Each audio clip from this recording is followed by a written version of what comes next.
Hello, everybody. Thomas Barkowski coming back at you with some more Flesh and Blood content.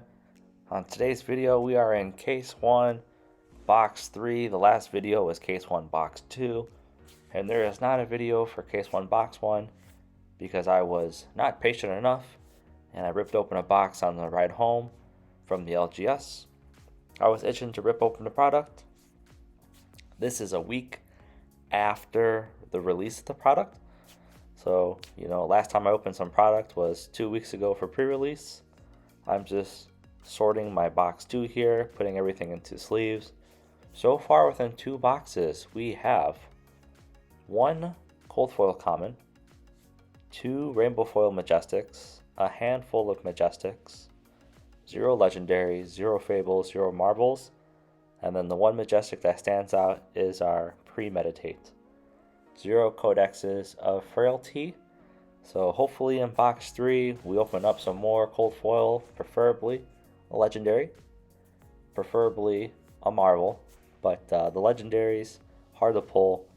1 in every roughly 70 packs is a rainbow foil. Cold foils are like 1 in every 250-ish packs. And then we have no idea what the cold foil extended art legendaries rates are. We don't know what the marvel cold foil rates are. We know that people have opened roughly 1 per 9 to 10 cases, so that would be 36 to 40 boxes. So very, very hard to open. I purchased 8 boxes, 2 cases myself. I would be ecstatic if we opened the marvel, but I know the odds are not in my favor. But hopefully we get a legendary in this box, because the first 2 boxes didn't even have a rainbow foil legendary. So we're rooting. My bank account is definitely rooting for a legendary. So let's get through this box. Here we go.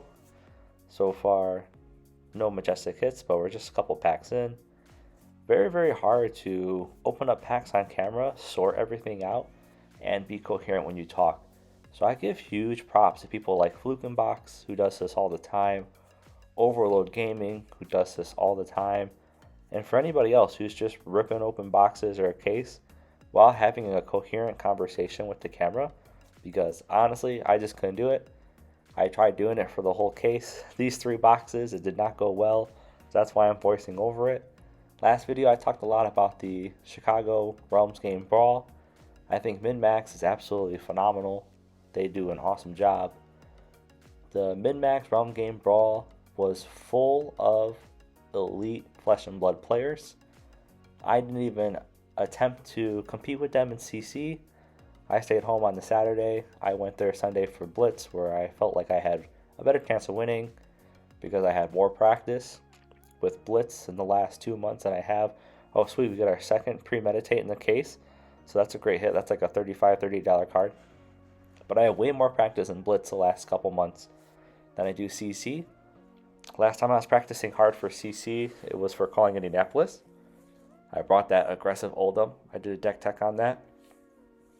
Did not do well because I prioritized being aggressive over being consistent and smart. So I got my butt kicked. But in Blitz, my Blitz Oldham is very consistent. Still aggressive, but it's not like super aggressive like my CC was. And it's very good at doing what it's supposed to do. It does it well and does it often, and I ended up finishing in 3rd, which was amazing. But MinMax they truly love Flesh and Blood. The owner, Peter, is phenomenal. All the workers there are awesome. I love seeing them for their big events. They're great champions for the game. Realm Games is a great champion for the game, and they're doing this nationwide series. It started off in Chicago, but it's going really all over America. So good luck to anybody participating in those kind of events. Good luck in the CC events. Good luck in the Blitz events. But we're really lucky as a community to have companies like Realm Games and MinMax pushing the community forward. And I'm really lucky to be in the Chicagoland area because there's probably at least a good solid 100 plus players who are all extremely welcoming, who are all absolutely phenomenal at the game. They play all the top level decks. They play very efficiently. They're very smart about it. They practice a lot. But they just have great character, and I love being around them. And it's always a great, fun, welcoming time. So I just wanted to say thank you very much to all the Chicago people. Thank you very much for MinMax. And as you can tell from all the hard work, LSS announced that there will be a Chicago Battle Hardened coming up this summer. I believe at the end of July.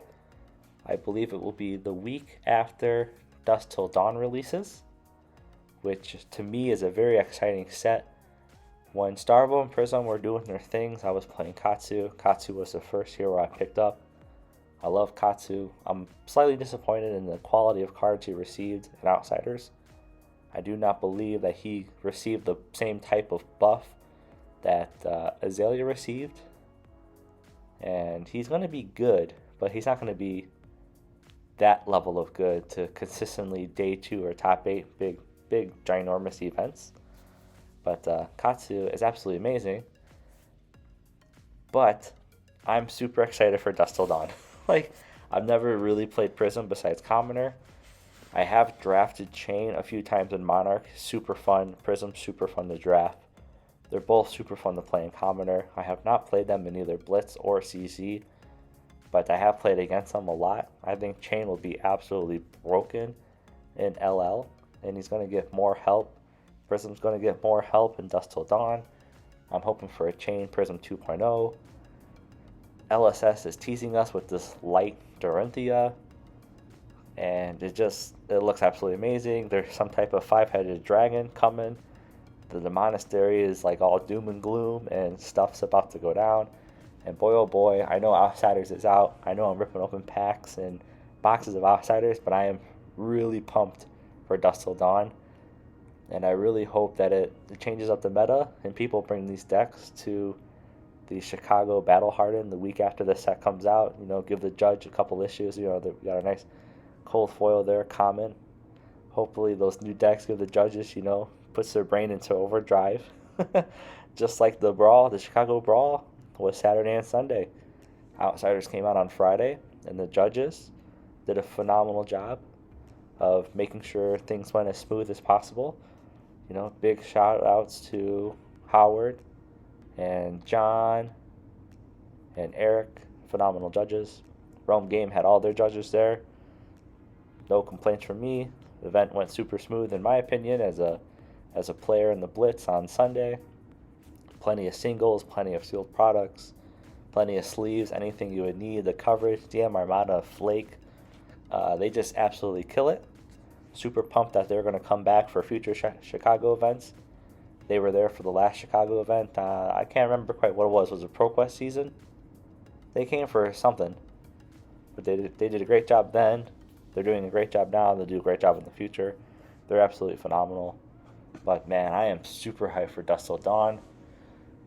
Light Dorinthia looks amazing.